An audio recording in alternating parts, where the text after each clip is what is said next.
When Jalen corrected his teacher, he got expelled. But what the school didn't expect was who was coming to pick him up. The school bell had just rung at Lincoln West Middle School in Baton Rouge, Louisiana. Students poured into the classrooms, chatting about last night's football game or what was on the lunch menu. But for Jalen Bryant, the day was already mapped out in his head. Jalen wasn't like most kids in his 7th grade class, while others spent their weekends glued to video games. He was up at sunrise helping his father Taryn Bryant run their farm. Their land stretched for acres, fields of soybeans, corn, and even a few cattle. It was hard work, but Jalen loved it. He knew things most kids his age didn't: how to rotate crops, maintain irrigation lines, even how to tell when a storm was coming, just by the way the wind shifted. He was proud of his family's legacy. Farming wasn't just their job, it was in their blood. But today none of that mattered. As he slid into his seat in Mr. Bradley Whitmore's 7th grade science class, he already knew what was coming. They had a unit on American agriculture, and Mr. Whitmore, a tall, stocky man in his mid-40s, was handing out worksheets. "All right, class." He began adjusting his glasses. "Today we're talking about farming techniques. You'll find everything you need in your textbooks. Follow along as we go over traditional and modern farming methods." Jalen skimmed the worksheet right away. He spotted things that didn't sit right with him. The section of on-soil rotation outdated, the paragraph on irrigation missing key facts. The claim that small farms were being phased out by corporate agriculture, not entirely true. His family was living proof of that. Mr. Whitmore continued walking up and down the aisles as he spoke. "Farming has changed drastically over the years. Traditional methods are becoming obsolete. Most small farms are struggling to survive, and corporate agriculture is taking over." Jalen raised his hand. "That's not exactly true." Mr. Whitmore turned, his expression tightening. "Excuse me, my family runs a farm," Jalen said, sitting up straighter. "We use modern techniques, but we're still a small business, and crop rotation isn't outdated. It's actually more important now because of soil depletion." A few students turned to look at him. Some smirked. Others whispered. Mr. Whitmore let out a short laugh.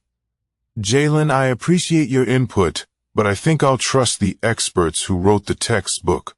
But the textbook is wrong. Sorry, song." Jalen insisted we use precision farming, drones, soil sensors, GPS-guided tractors. Small farms aren't just surviving, they're innovating.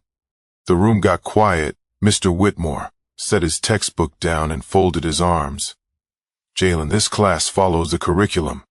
If you have concerns, you can discuss them after class." Jalen clenched his jaw. "Butu teaching us the wrong information." A few kids chuckled under their breath. Mr. Whitmore's face darkened. "That's enough. Take your worksheet and complete the assignment."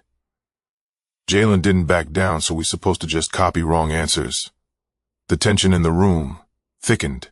Mr. Whitmore's voice dropped cold and sharp. "You're being disruptive. If you can't respect this class, you can leave." Jalen stared at him, heart pounding. "I'm just telling the truth." "That was it, office now," Mr. Whitmore snapped, pointing at the door. A few gasps rippled through the classroom. Jalen's hands curled into fists as he grabbed his backpack. And D stood. The stares burned into his back as he walked out, his chest tight with frustration. But he had no idea this was only the beginning. Jalen walked down the hall, his sneakers squeaking against the polished tile floor. The air was thick with a mix of anger and disbelief. He wasn't a troublemaker. He wasn't loud or disrespectful. He just refused to let someone tell him that his reality, the very thing his family built with their hands, wasn't real. When he reached the office, the secretary barely glanced up. Mrs. Dunbar, a middle-aged woman with tight curls and a sharp gaze, tapped her keyboard. "Mr. Whitmore already called," she said, pointing at a chair near the principal's door. "Have a seat." Jane slumped into the chair, his knee bouncing. A few minutes later, the door creaked open, and Principal Harold Easton, a gray-haired man with deep lines on his face, gestured for him to step inside. The office smelled like old books and lemon-scented cleaner. The principal leaned back in his chair, rubbing his temples. "Jalen," he started, his voice tired. "What's going on?" Jalen sat up. I corrected Mr. Whitmore on something in class. He said, "I was being disruptive." Principal Easton sighed. "Did you raise your voice?" "No." "Did you argue after he told you to stop?" "I just told him the textbook was wrong." Jalen said firmly, "Because it is my family farms," and we East held up a hand. "Look, I'm not saying you're wrong, but in a classroom setting you have to respect the teacher authority." Jalen's jaw tightened, even if Hume's wrong. "Principal," Easton hesitated. "There's a time and place for discussions like that," he finally said. "Maybe you could have asked him after class." Jalen shook his head. He wasn't going to listen. He laughed at me. Easton sighed again, heavier this time.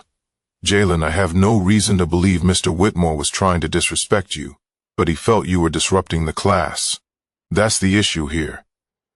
Jalen's fingers dug into his jeans, so I'm supposed to just sit there and let him teach things that aren't true before the principal could respond. The door opened, and Mr. Whitmore stepped inside. His expression was tight, his arms crossed over his chest. "I see we're still debating this," he muttered. "Principal." Easton looked between them. "Mr. Whitmore, I'd like to find a way to resolve this without taking disciplinary action." Jalen says he wasn't being disrespectful, just correcting misinformation. Mr. Whitmore's face darkened. "This isn't about whether he's right or wrong. It's about following rules. I gave him an instruction, and he ignored it." Jane swallowed his anger. "You didn't answer my question. You just wanted me to shut up." Whitmore's lip twitched. "Watch your tone, young man." "Principal." Easton leaned forward, rubbing his chin. "Mr. Whitmore, is this worth suspension?" Jalen's heart pounded. Suspension for what? Whitmore hesitated, then said, "I think a firm consequence is needed." Easton let out a long breath before nodding. "Jalen, I'm going to have to send you home for the rest of the day. We'll discuss further action tomorrow." Jalen's stomach dropped. "That's not fair, Principal." Easton raised a hand. "It's not about fair, Jalen. It's about structure." Jalen stood his chair, scraping against the floor, his fists clenched at his sides, but he knew arguing wouldn't change anything.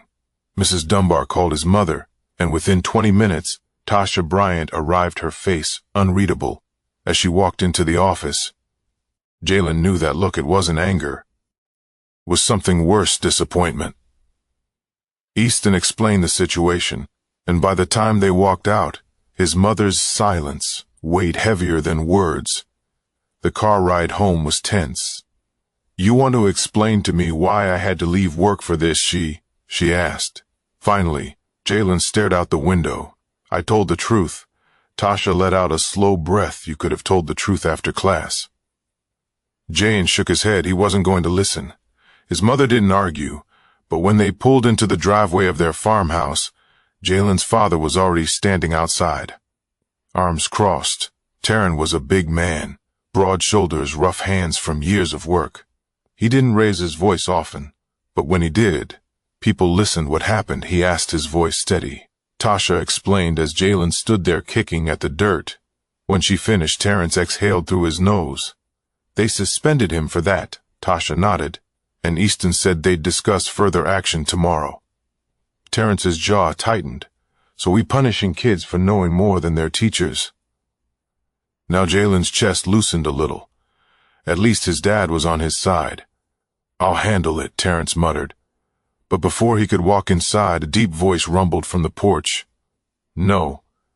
The voice said, "I will." They all turned. Ezekiel Bryant. Jalen's grandfather stood in the doorway. His 6 feet 4 inches frame cast a long shadow. His silver beard trimmed sharp, dressed in dark jeans and a pressed button-up. He looked like the kind of man who didn't waste words. Jalen's stomach flipped. His grandfather didn't get involved in small things if he was stepping in. This wasn't small anymore. Ezekiel cracked his knuckles, his gaze hard. "They want to send my grandson home like he's some delinquent." He said, "Fine then, H." His lips curled into a smirk.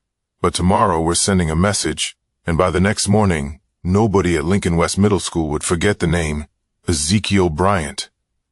That night, Jalen barely slept. Every time he closed his eyes, he replayed the moment in the principal's office, the way Mr. Whitmore looked at him like he was just some kid who didn't know anything, like his voice didn't matter. But the moment that stuck with him the most, his grandfather's reaction. Ezekiel Bryant wasn't a man who got worked up easily. He had been through too much, seen too much, a retired military veteran. He built his wealth through smart investments in land and agriculture, turning a small farm into an empire. People in town respected him. Some even feared him, not because he was violent, but because he was the kind of man who never let disrespect slide. So when he said they were sending a message, Jalen knew something big was coming by morning. The house was buzzing. Jalen sat at the kitchen table staring at his uneaten toast as his mother paced phone in hand. "I don't understand how this escalated," she muttered. "Why are they acting like he committed a crime?" Terrence sipped his coffee, his expression unreadable because some people don't like being challenged. Ezekiel sat at the head of the table, calm as ever, cutting into his eggs, like he didn't have a single worry. Then, without looking up, he said, "Jalen, put on a clean shirt, you're coming with me." Jalen blinked where his grandfather finally looked up, a slow smirk pulling at the corner of his mouth. To school. Before Jalen could ask why, he heard it, a deep, distant rumble, the kind that made the windows tremble. His father sat down, his mug. Now Ezekiel pushed back his chair and stood. "I told you I'm handling it." Jalen ran to the front door, throwing it open just in time to see it, a sleek black helicopter cutting through the sky. His breath caught as the aircraft descended, kicking up dust as it hovered over the family's field. The blades whipped through the air, sending leaves flying, making the horses in the distance stir. Jalen turned to his grandfather, eyes wide. "We taking that?" Ezekiel stepped onto the porch, adjusting his cufflinks. "I told you, boy, we're sending a message."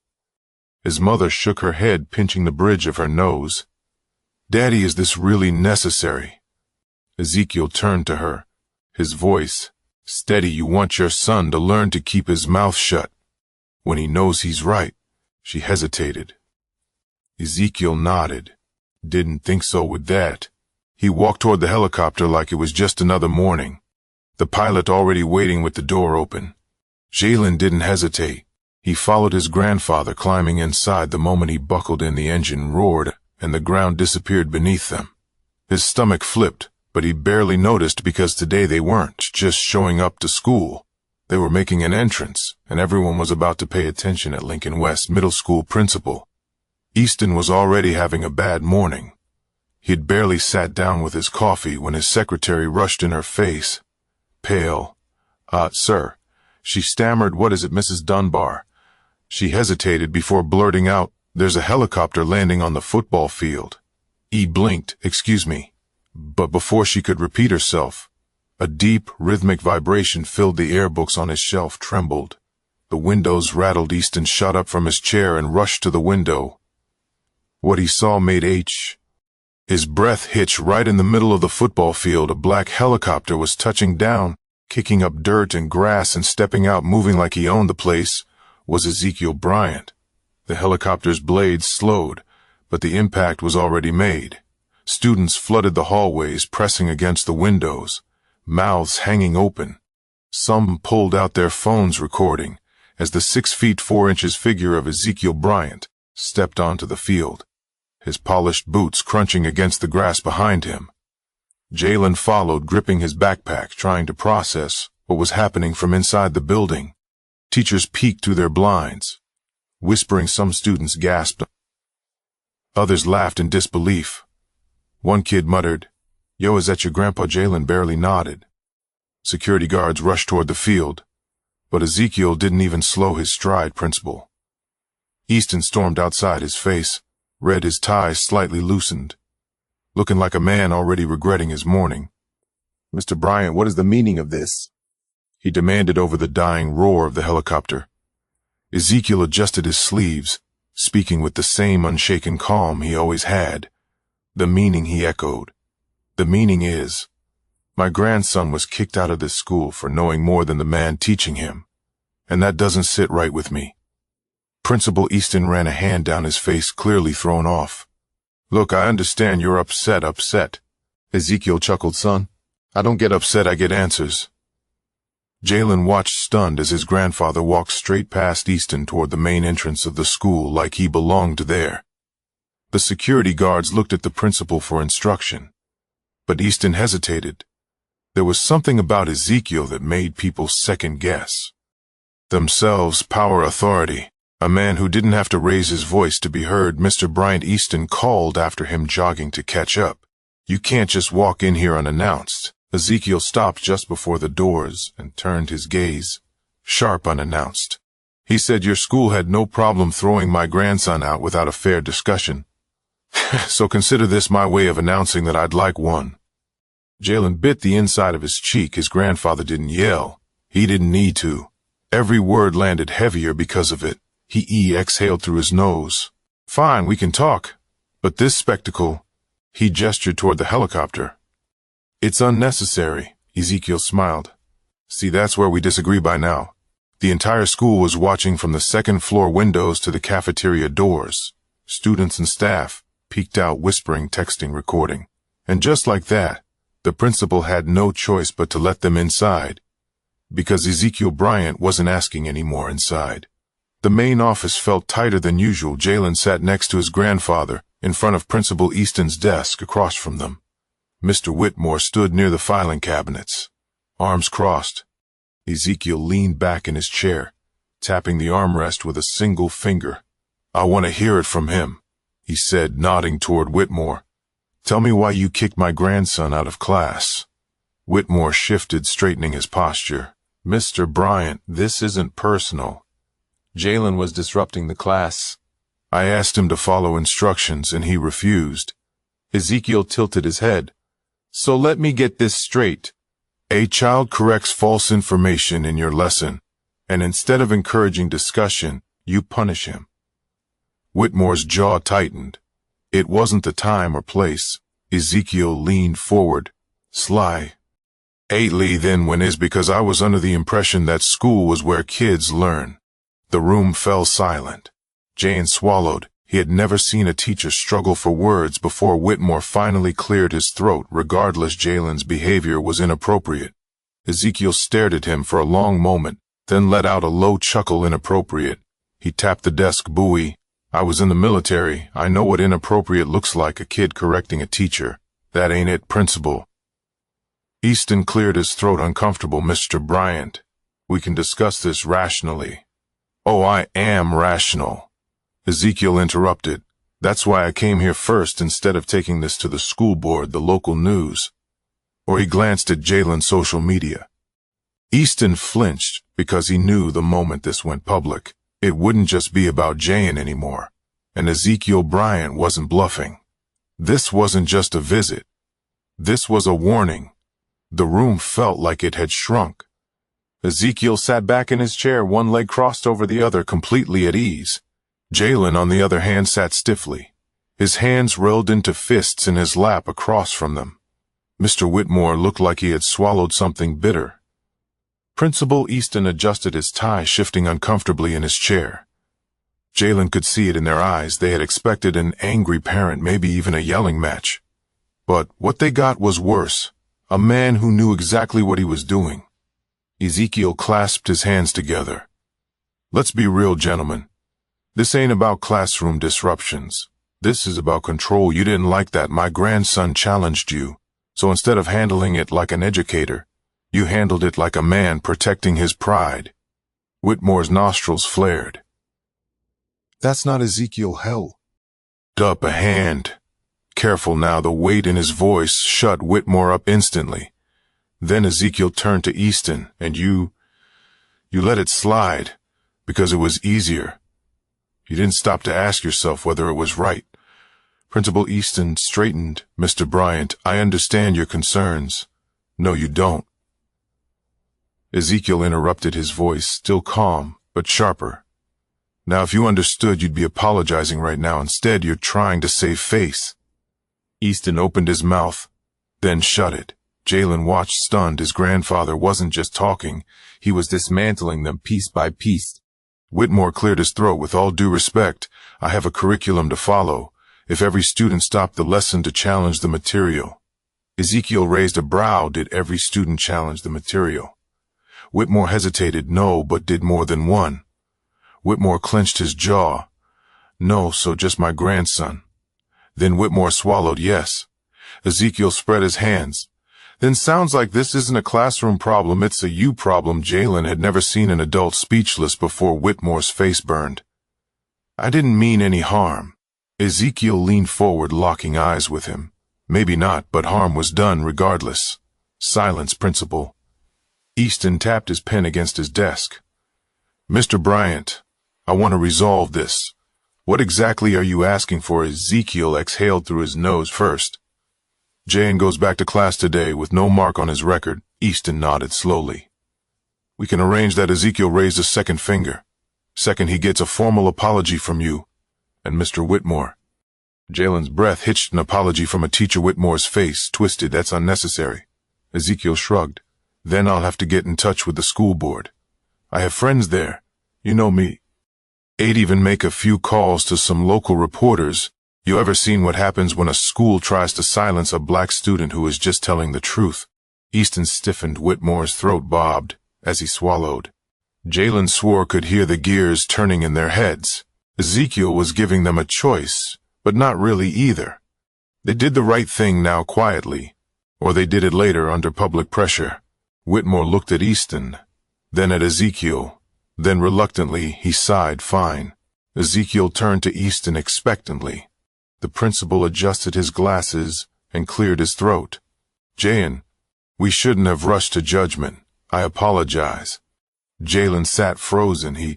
He didn't know if he was in shock or just waiting for someone to tell him he was dreaming. Then slowly Whitmore exhaled. His hands clenched like it was physically painful for him to do what he was about to do. Jalen, he said through gritted teeth. I'm sorry. Jalen didn't say anything, not because he couldn't, but because for the first time he didn't have to. Ezekiel clapped his hands together. Good. Now that we've settled that. He stood towering over the desk. I'll be keeping an eye on this school. If anything like this happens again, I won't be coming alone. Easton's brows pulled together. Is that a threat? Ezekiel grinned. Nah, I promise. Jane grabbed his backpack as his grandfather turned to him. Come on, boy. Let's get you back to class. And just like that, the meeting was over. As Jane walked down the hallway, every pair of eyes was on him. Students whispered, some nodded in approval. Others just stared. Jalen wasn't sure if they saw him differently now, if they looked at him with respect or just shock. But honestly, he didn't care, because when he stepped into the classroom, Whitmore barely looked at him, and for the first time ever, Jalen took his seat knowing he had won. Jane slid into his seat, feeling a weight lift off his chest. The classroom was silent. Some students eyed him cautiously. Others grinned, like they had just watched the greatest showdown in history. A few kids gave him a nod of respect. Not the kind you get for being cool, but the kind that says, I saw what you did, that took guts. Mr. Whitmore stood at the front, gripping his textbook a little tighter than usual. He didn't say anything, didn't acknowledge Jalen's return. But Jalen didn't need him to, because everyone in that room knew what had just happened. The lesson carried on, but something was different. Jalen wasn't just another student anymore. He was proof that sometimes standing ground meant shaking the whole damn system. Later that afternoon, the helicopter lifted off. Once again, Jalen stood outside with his grandfather, watching as the blades cut through the sky. The school parking lot was still half full, but he knew that by tomorrow, the whole town would be talking. Ezekiel adjusted his sleeves, glancing at his grandson. So what you learned today? Jalen thought about it, about how he had been ready to fight with words, how he had thought the only way to be heard was to argue louder. But his grandfather had shown him something different. Power wasn't just about being right, it was about knowing when to make people listen. Jayan smirked that when people underestimate you, it's their mistake, not yours. Ezekiel chuckled. Smart boy. They stood in silence for a moment, the sun dipping lower in the sky. Then Ezekiel clapped him on the shoulder. Next time, though, just tell me before ye get yourself kicked out of school.